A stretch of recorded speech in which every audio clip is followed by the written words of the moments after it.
মঙ্গলবার নন্দীগ্রামে রক্তাক্ত সূর্যোদয়ের ১৩ বছর উপলক্ষে দিনভর চলল তৃণমূল বনাম শুভেন্দু দ্বৈরথ। সকালে তেখালিতে শুভেন্দু সভা করে বললেন, নন্দীগ্রাম আন্দোলনের কৃতিত্ব কারোর একার নয়, বরং সেই আন্দোলন গড়ে উঠেছে ভূমি উচ্ছেদ প্রতিরোধ কমিটির নেতৃত্বে। আর বিকেলেই হাজরাকাটায় কার্যত পাল্টা সভা করে তৃণমূল নেতা তথা রাজ্যের মন্ত্রী ফিরহাদ হাকিম বললেন, যারা মমতার বিরোধিতা করছেন তারা কিন্তু বিজেপিরই হাতকে শক্ত করছেন। এদিকে শুভেন্দু বনাম তৃণমূলের এই টানাপোড়েনের দিকে দিনভর নজর রেখেছিল রাজনৈতিক মহল। সেই সঙ্গে বিষয়টি নিয়ে সারাদিন ধরে প্রতিক্রিয়া দিয়েছেন বিরোধী নেতারা। যেমন অধীর চৌধুরী স্পষ্টই বলেছেন যে শুভেন্দু অধিকারীকে দিয়ে মুর্শিদাবাদ, মালদা, দিনাজপুরে কংগ্রেস ভাঙিয়েছিলেন মমতা বন্দ্যোপাধ্যায়। সেই শুভেন্দু অধিকারী আজ তৃণমূলের ঘর ভাঙছেন। শুভেন্দু অধিকারীকে দিয়ে অকাজ কুকাজ সব করিয়েছে। মুর্শিদাবাদ, মালদা, দিনাজপুরের কংগ্রেস দলকে ধ্বংস করিয়েছে। কংগ্রেস দলের এমএলএ কেনাবেচা, পঞ্চায়েত ভোট করতে না দেওয়া, সব মমতা ব্যানার্জির নির্দেশে শুভেন্দু বাবু আর এখানকার পুলিশ প্রশাসন, মহামান্য সেই এসপি আমাদের ছিল জানেন, এই দুয়ের মেলবন্ধনে এই মুর্শিদাবাদের কংগ্রেসকে দুর্বল করার সব চেষ্টা করা হয়েছে।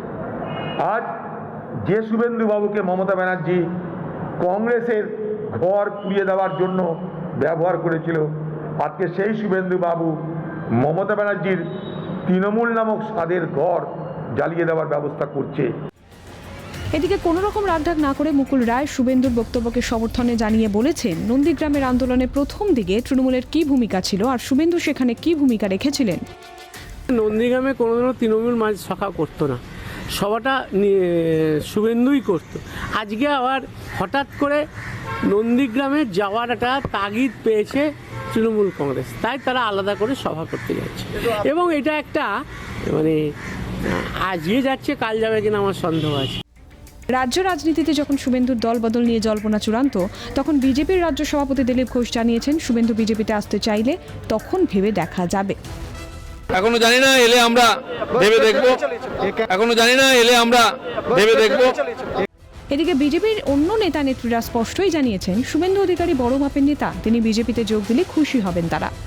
ভূমি রক্ষা বাহিনী, প্রতিরোধ বাহিনী নন্দীগ্রামের আন্দোলনটা করেছিল, সেটাকে মমতা ব্যানার্জি হাইজ্যাক করেছিল। আমি শুধু একটা কথাই বলতে চাই যে অনেক রাজনৈতিক নেতা, অনেক রাজনৈতিক লিডার ভারতবর্ষে ডিসিশন নিতে নিতে অনেক বড় ভুল করে ফেলেন। আর দেরি না করে বিহারের রেজাল্ট বেরিয়ে গেছে, ডিসিশন নিতে যত দেরি হবে তত পিছনে যেতে হবে। সব মিলিয়ে শুভেন্দু অধিকারী লাস্ট শেষ করলেন ভারত মাতা কি জয় বলে, যেটা কিনা বিজেপির স্লোগান। তো এটার একটা মানে তো নিশ্চয়ই আছে। আমরা আশাবাদী, আমরা আশা করব ভবিষ্যৎ দিনে উনি আসবেন, আমাদের সাথে কাজ করবেন। সব মিলিয়ে মঙ্গলবার নন্দীগ্রাম দিবসের কেন্দ্রে ছিলেন শুভেন্দু অধিকারী। রাজনৈতিক মহলের মতে তার তৃণমূল ছেড়ে বেরিয়ে আসা এখন সময়ের অপেক্ষা। Bureau report, Calcutta television network.